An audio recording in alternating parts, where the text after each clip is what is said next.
It began, as all collapses do, with a whisper. Not a whisper of warning, but of comfort, of understanding. My life, just shy of 48 years, had been meticulously constructed.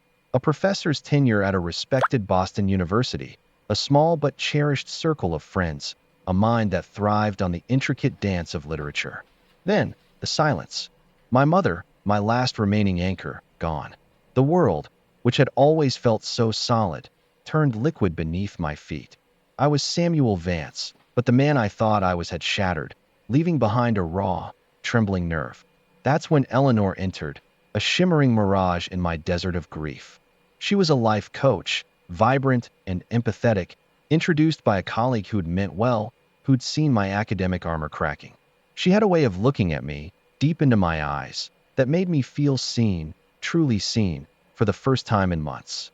She listened, really listened, to the rambling torrent of my sorrow, nodding gently, her hand often resting on my forearm, a soft anchor. She spoke of rebuilding, of acceptance, of finding new pathways when old ones had crumbled. Her words were a balm, her presence a promise of salvation. I clung to her, a drowning man to a life raft. And then there was Dr. Adrian Croft, my therapist, a kind, almost avuncular man with a gentle voice and an office filled with muted tones and the comforting scent of old books and chamomile tea. Eleanor had recommended him, of course, saying he specialized in grief and trauma, that he was the best. He was the perfect complement to Eleanor's practical guidance, offering a safe space to unpack the relentless sorrow that clung to me like a shroud. I trusted them both implicitly, two pillars holding up the collapsing structure of my life. I remember the early days, those first few weeks with Eleanor, as a haze of muted pain occasionally pierced by moments of genuine, if fragile, joy. She'd bring over homemade meals, organize my chaotic apartment, gently steer me back to routines I'd abandoned. My books, once my sanctuary, had become a painful reminder of a past self I couldn't reconnect with. She never pushed me to read, only suggested walks, meditation, or quiet evenings of conversation. I mistook her attentiveness for profound care, her subtle suggestions for wise counsel. Looking back, the red flags weren't even flags. They were specks, almost invisible. A slight dismissiveness when I'd ramble about a literary theory or a complex historical context. A gentle pat on my arm accompanied by, "That's lovely, Samuel, but perhaps not what you need to focus on right now. You're still so sensitive." Or a soft chuckle when I'd forget a small detail. "Oh, Samuel, your head is still in the clouds, isn't it? It's part of your charm, but we need to ground you a little more." I saw it as her trying to pull me out of my academic shell, to encourage me to engage with the world in a different way. My friends, those who called, she'd often take the message, later explaining that I was resting or that I needed space. I let it happen, grateful for someone to manage the periphery while I struggled with the center. The real shift, the truly insidious erosion, began subtly, like water seeping into stone. It started with small things, inconsequential things, that slowly piled up, creating an avalanche of self-doubt. My keys, for example. I'd swear I left them on the small table by the door, a habit spanning decades. But when I go to grab them, they'd be on the kitchen counter or tucked under a cushion. Eleanor would find them, a patient smile gracing her lips. "Oh, Samuel," she'd say, her voice soft, almost pitying. "You must have put them down when you came in with your tea. It's natural, your mind is still so preoccupied with grief." We talked about how memory can play tricks. I'd blush, apologize, and start to second-guess myself. Maybe she was right. My grief was overwhelming. Then came the appointments. I'd be certain I had a meeting with a student or a colleague, only to find my calendar empty or the time scribbled out. Eleanor would confirm, "No, Samuel, that was rescheduled for next week. Don't you remember? We went over your calendar together this morning." And I couldn't remember. A cold knot would form in my stomach. How could I forget something so important? My sharp intellect, my meticulous organization, they were dissolving. In therapy, Dr. Croft would nod gravely. "It's common, Samuel, for deep emotional distress to manifest in cognitive disorganization. Your brain is trying to protect itself. Eleanor is doing a wonderful job helping you navigate these challenges. Perhaps we should consider a mild anxiolytic, just to help you feel more grounded less scattered. I agreed, desperate for any relief, any path back to my former self. The medication he prescribed, a small white pill I took twice a day, did make me feel less anxious, but it also wrapped my thoughts in a soft, cottony fog. It was harder to concentrate, harder to recall details, harder to trust my own thoughts. The disorientation became my new normal. The pressure mounted. I started to feel like an unreliable narrator in my own life story. Conversations I distinctly remembered having with Eleanor, she would deny ever taking place, or twist their meaning so completely I felt a dizzying sense of vertigo. "You said you loved that old armchair," I'd remark, seeing it gone from its usual spot. She'd look at me, a wrinkle of concern on her brow. "Samuel, we agreed weeks ago it was broken and needed to go. Don't you recall us calling the charity shop?" My mind would race, desperately trying to conjure the memory, the conversation, the call. Nothing. Just an echoing void. "It's okay, my love," she'd murmur, stroking my arm. "It's just your mind playing tricks again. You've been under so much stress." My work, which had always been my solace and my pride, began to suffer. I missed a deadline for an important journal submission, a paper I had poured months into. I swore I'd set a reminder, that I'd been working on the final edits just days before. But when the editor emailed, politely reminding me, I found my draft incomplete, saved in a folder I rarely used. Eleanor was there, her expression a perfect blend of sympathy and subtle disappointment. "Oh, Samuel," she sighed. "I was worried this might happen. You've been so distracted. Maybe it's a sign that you need to step back from these pressures for a while. Focus on healing." Dr. Croft, when I tearfully confessed my failure, reinforced the idea. "Your mind needs rest, Samuel. You're pushing yourself too hard. Eleanor understands. She's a good influence, guiding you toward what's truly beneficial for your mental health right now." He increased my medication dosage. The fog thickened. I felt like I was walking through water, every thought, every movement, an immense effort. My sharp intellect, once my shield and weapon, was turning against me, or so I believed. I was dissolving, piece by painful piece. The shame was a burning brand on my soul. I began to actively avoid colleagues, ashamed of my deteriorating state, convinced they must see the crumbling facade. Eleanor became my entire world, my interpreter of reality. The descent into confusion became a daily battle. I'd find things rearranged in my study, books moved, papers filed in illogical places. When I'd ask Eleanor, she'd patiently explain that I must have done it during a confused moment, that she was just trying to keep things tidy. I started to doubt my own actions, my own perceptions. Was I sleepwalking? Was I truly losing my mind? The fear was a constant, chilling companion. I was convinced I was developing early-onset dementia, a cruel fate for a man whose identity was so intertwined with his cognitive abilities.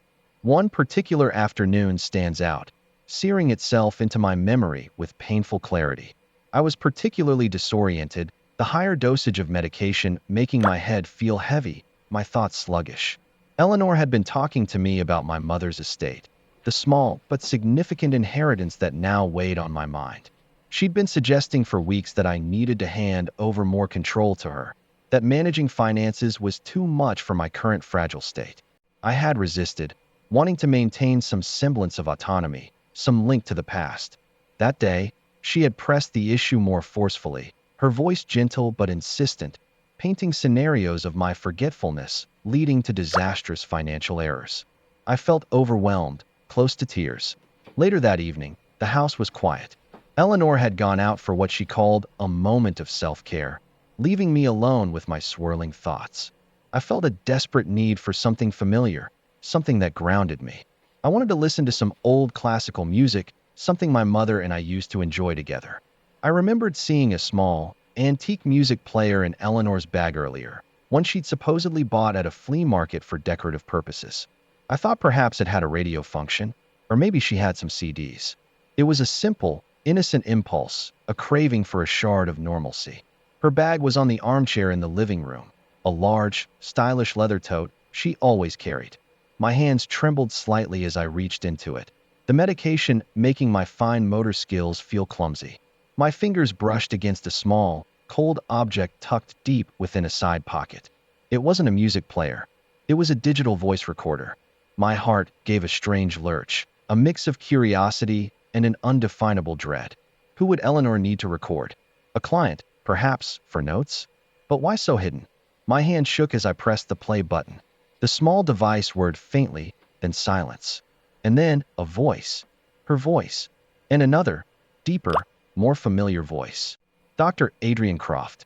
The words that followed ripped through the cotton fog of my mind like a jagged shard of glass. Eleanor, he's almost entirely reliant on us now, Adrian. The increased dosage has him completely disoriented. He barely remembers what day it is. Dr. Croft. Excellent. The reports I'm filing confirm his declining cognitive state. It won't be long before we can declare him unfit. The power of attorney should go through without a hitch. Eleanor. And the assets? His mother's portfolio is quite substantial. He's been surprisingly stubborn about relinquishing control. Dr. Croft, don't worry. Once I submit the final evaluation, coupled with your eyewitness accounts of his episodes, it will be a formality. His intellectual reputation makes him vulnerable. The shock will be greater for the board, the fall harder to dispute. He won't have the mental capacity to fight it. Eleanor's voice, cold, devoid of the warmth she'd always shown me. He keeps talking about remembering things, insisting on things that didn't happen. It's almost amusing. We just need to keep reinforcing the narrative. Dr. Croft chuckled, a dry, humorless sound. His mind is like putty, Eleanor. We molded it perfectly. He genuinely believes he's losing his grip. Just a few more weeks, and we can move on the estate. Then, a new life for us, my dear. The sound of a kiss. A chilling, sickening sound. The recorder slipped from my numb fingers, clattering onto the thick rug.